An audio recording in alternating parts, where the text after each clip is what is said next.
ভারী বৃষ্টিপাত অব্যাহত থাকায় কক্সবাজারের চকরিয়ায় পাহাড় ধসে 2 জনের মৃত্যু হয়েছে। এ নিয়ে আরো জানাতে যুক্ত হচ্ছেন সহকর্মী আব্দুর রহমান।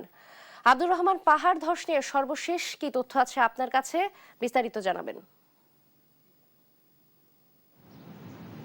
নাবিলা যেমনটি জানাচ্ছিলেন, কক্সবাজারে গত 5 দিনে শুধু পাহাড় ধসেই মারা গেছে প্রায় 19 জন লোক, এবং এর মধ্যে আজকে ভোররাতে চকরিয়া মহসুনিয়া কাটা এলাকায় মা শিশু সহ 3 জন পাহাড় ধসা পড়ে, তার মধ্যে 2 শিশু মৃত্যুবরণ করেছে বলে জানিয়েছে হাসপাতাল সূত্র এবং উপজেলা প্রশাসনের পক্ষ থেকে। মাকে হাসপাতালে ভর্তি করা হয়েছে। যদি বলি নাবিলা, গত 3 দিন যে পাহাড় ধসের একের পর এক খবর, সেটি সবচেয়ে বেশি পাহাড় ধসের ঘটনা ঘটেছে রোহিঙ্গা ক্যাম্পে।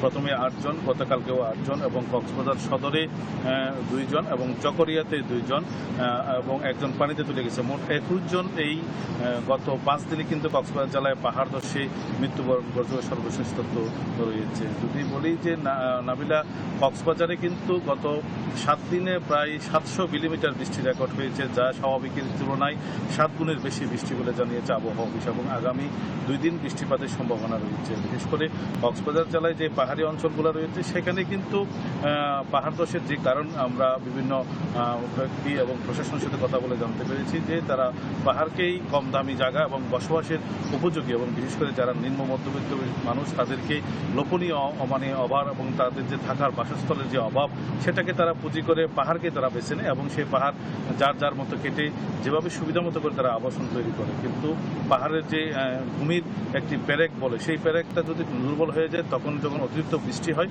তখন কিন্তু এই পাহাড় ভূমিধস ঘটে, এবং এই ধসের ফলে কিন্তু অকালেই একে একে 21টি মানুষ মারা গেল, এবং আগামী 2-1 দিন বৃষ্টি হলে আরও পাহাড় ধসের সংখ্যা রয়েছে। এর জন্য জেলা প্রশাসনের পক্ষ থেকে মাইকিং করা হচ্ছে, এবং তাদেরকে জেলা নির্বাহী ম্যাজিস্ট্রেটরা গিয়ে জোর করে পাহাড় থেকে নামানোর চেষ্টা করেছে এবং আশ্রয়ন প্রকল্পে নিয়ে আসার চেষ্টা করছে। এবং যে বিশেষ করে কক্সবাজারের প্রত্যেকটি উপজেলায় কিন্তু পানিতে তলিয়ে গেছে অনেকগুলো বাড়িঘর, এবং ক্ষতিগ্রস্ত হয়েছে প্রায় লক্ষাধিক মানুষ, এবং তাদেরকে জেলা প্রশাসনের পক্ষ থেকে কিন্তু সার্বিক সহযোগিতার চেষ্টা চালিয়ে যাচ্ছে, এবং তারা যেন নিরাপদে থাকতে পারে। এবং জেলা প্রশাসন বারবারই অনুরোধ করে যেন পাহাড়ের পাদদেশ থেকে যেন সবাই নিরাপদ স্থানে চলে আসে। এটাই ছিল কক্সবাজার থেকে সর্বশেষ। নাবিলা।